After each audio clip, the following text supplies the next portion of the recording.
a annoncé des assises. Il y a beaucoup donc de trucs en vue. Mais l'immédiat, moi, réalité, si nous en compte, je vais vous merci. Merci beaucoup, honorable Mohamed Sall.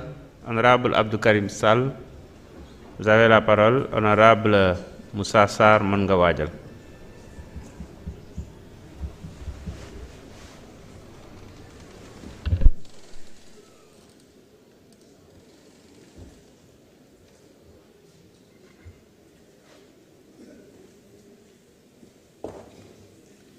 Merci beaucoup.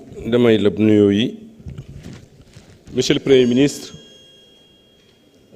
Premier ministre, je reviens pour commencer par vous féliciter. Féliciter votre gouvernement à travers votre porte-parole, mon frère, le ministre Sarré, parce que de recadrer vigoureusement Cheikh Oumar Diagne, ministre, qui dérapage du MODEF par rapport aux tirailleurs. Monsieur le Premier ministre, recadrement du MODEF, bëggoon nañ mu def ko bi Cheikh Oumar Diagne jëlee kaddu yu ñagas jëmale ko suñu kilifa diine yi.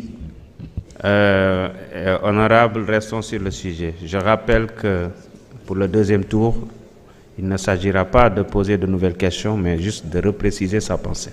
Monsieur le Président, j'ai droit à 2 minutes et je pense que je pouvais utiliser mes 2 minutes comme bon me semble. Non, là vous sortez carrément du cadre des textes. Monsieur le Président, merci. Monsieur le Premier ministre, par rapport à li nga xam ne bëggoon naa ko wax mun naa wax ne sama temps li ci des bëreetul waaye mun naa eggali ci li nga xam ne moom mooy sujet yi ma njëkkoon a abordé muy la taxe sur les appels entrants. Monsieur le Premier ministre, je pense que vous n'avez pas répondu à cette question. La taxe sur les appels entrants, bu fekkente ni direction boobu la état bi jël jàpp naa ne c'est pas la bonne direction. Encore je n'aurai pas le temps, j'ai perdu énormément de temps avec cette hésitation. Dans tous les cas de figure, je suis disposé, peut-être avec le ministre en charge des télécommunications et le ministre de l'économie, pour faire ma contribution sur ce sujet. Je vous remercie. Merci beaucoup, honorable Abdou Karim Sall. Honorable Moussa Sarr, vous avez la parole. Honorable Ismaël Diallo se prépare.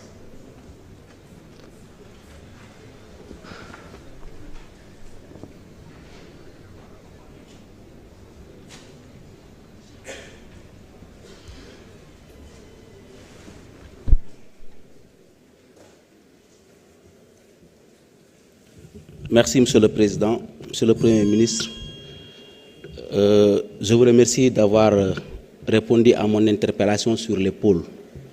Je voudrais préciser que mon intention, comme dans mes propos, peut-être que j'ai parlé en ploir, vous n'avez pas compris, il n'y a rien d'excessif. J'ai posé juste une question. Et c'est heureux que vous nous expliquiez que vous êtes en phase de projet. Mais c'est une question qui a sa raison d'être. Et je rappelle que je ne l'ai pas inventé aussi. Je l'ai lu dans votre projet à la page 78. Il est bien indiqué 8 pôles avec des appellations. Maintenant, comme vous avez dit que ce n'est pas le cas, je m'en tiens à ce que vous avez dit, Monsieur le Premier ministre. Sur une autre affaire, je parlerai des inspecteurs et contrôleurs du travail, Monsieur le Premier ministre. C'est un corps de l'administration composé des sortants de l'ENA. Nous recevons tous des critiques, en tout cas des Sénégalais. Restons sur le sujet. Des Sénégalais qui n'ont aucune compréhension de leur mission. Mais la vérité est que c'est le code du travail qui est obsolète. Vous l'avez rappelé tout à l'heure en disant qu'il y a des réformes qui sont envisagées. Mais je pense quand même qu'il faudra mettre, si tel n'est pas le cas, dans le code du travail, des dispositions contraignantes qui vont permettre aux inspecteurs du travail de régler certaines situations au niveau même de l'inspection du travail. Parce que c'est des questions de droits acquis. Quand on parle du salaire, quand on parle du congé, on n'a pas besoin de renvoyer ces questions au niveau du tribunal du travail. C'est des questions qui peuvent être réglées séance tenante, et si tel n'est pas dans le code du travail, si elles ne sont pas mentionnées dans le code du travail, ça pose d'énormes problèmes, ce qui fait que les Sénégalais ne comprennent pas exactement leur mission et les limites, parce que tout simplement, les moyens juridiques ne suivent pas, en tout cas, les actions des inspecteurs de contrôle du travail. Je voudrais également que vous revoyiez leur rémunération. Ce sont des fonctionnaires sortants de l'ENA, au même titre que les autres fonctionnaires de l'ENA, mais malheureusement, ils sont les parents pauvres de l'État, et ce serait bien quand même de revoir le système de rémunération de ces Merci beaucoup, fonctionnaires. honorable Moussa Sarr. Honorable Ismaïla Diallo, mën nga ñëw jël kaddu. Honorable Abdoulaye Tall, mën nga waajal. Merci beaucoup, Monsieur le Président. Monsieur le Premier ministre, j'en étais à la souveraineté pharmaceutique. Maintenant, je vais faire des recommandations institutionnelles par rapport à la gouvernance pour en arriver à cette souveraineté. Bon, je recommande la création d'un poste de conseiller technique à la pharmacie en tant que tel, de faire une organisation de conseil interministériel annuel pour évaluer le progrès, parce que nous avons un modèle inspirant qui est l'Algérie. Aujourd'hui, l'Algérie a 80% de produits locaux. Donc, si nous avons une recommandation par ministre. Pour le ministre de la Santé, il faut un protocole de prescription. C'est-à-dire que nous avons une ordonnance, nous avons médecin, nous avons sage-femme, que nous avons imposer des garab qui sont filles lañ ko défaré ñukoy bindal sénégalais. Lolu day tax ñi nga xamné ñoy produire localement aussi tam seen médicaments yi mëna gën. Bu ko défé dina wañu coût médicament bi parce que dañ koy jambat tout le temps. Bo jëlé ministère des Finances, peut-être ñun dañuy wax incitation fiscale. Bien vrai que ñu ngi wax que né wax dëgg yalla sénégalais yépp dañu wara gorgorlu ci fiscalité, mais ñi nga xamné dañuy ñëw pour investir war nañ leen mëna accompagner de manière allégée pour que ñu mëna installer wu. Régime douanier bi aussi tam bu ñu mënon créer ben régime spécifique pour les produits pharmaceutiques dina baax. Ñu am accès au terrain, accorder des baux d'amphibiotiques et développer des parcs industriels.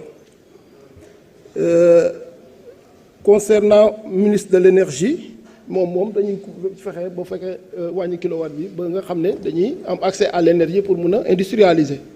Bon di dalal xelu waa Guinguinéo ne leen lii politique déclaration de politique générale ku dégg général xam ne dañoo wax de manière générale sur les thématiques te man dama bokk ci groupe parlementaire boo xam ne dañ ma dénkoon wàllu santé. Mais pour vous rassurer maa ngi bind benn livre blanc ci li nga xam ne moom laa gis ci 21 jours campagne fële ca département Guinguinéo te dinaa ko jëppal vraiment ministère sectoriel yépp ñu xam jafe-jafe Guinguinéo incha allahu rabbi maa ngi leen di gërëm di leen sant. Merci beaucoup, honorable Ismaïla Diallo. Honorable Abdoulaye Tall, vous avez la parole. Honorable député Maïmouna Bousso se prépare. Merci beaucoup, Monsieur le Président.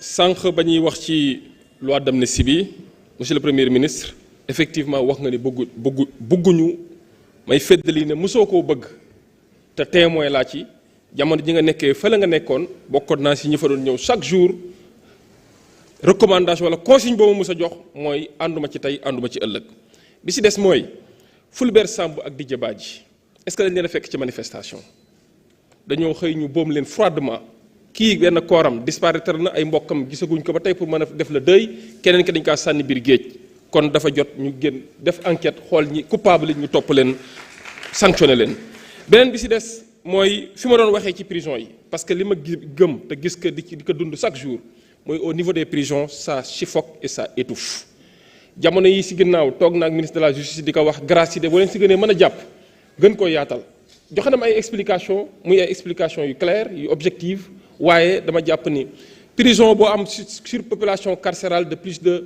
presque 75%. Maanaam prison boo xam te ne nii 350 mooy nag ak capacité d'accueil am ñu ne la jamono ji 850 moo fa nekk ci détenu loolu yaakaar naa grâce présidentielle moo ñu mën a permettre ñu mën a libérer prison bi nit ñi mën a respirer mën a nelaw bu baax a baax a baax a baax benn bi ci des mooy président dëgg yi nga wax sànq ci question yi ma la posé am na xeetu dëgg yoo xam boo koy wax ku dëgguwul da nga koy may mu gis médecin ba pare parce que fii ak 2 mois ku dee ci dëgg yooyu kenn du ko autopsie dëgg yi ñoo ko rey ba tax na gis naa ñu bari nag ba ngay wax ñu ngi commencé di génn di daw waaye yii xeetu dëgg boo koy waxate rek maa ngi lay ñaan nga tàggoo mu mën a gis seeni médecin parce que yéen a dëgg yi nag mën naa wowal nit kon maa ngi lay gërëm di la sant jërë ngeen jëf. jërëjëf honorable Abdoulaye Tall. Honorable Maïmouna Bousso, je pense que dafa bëgg a waxee ci postam.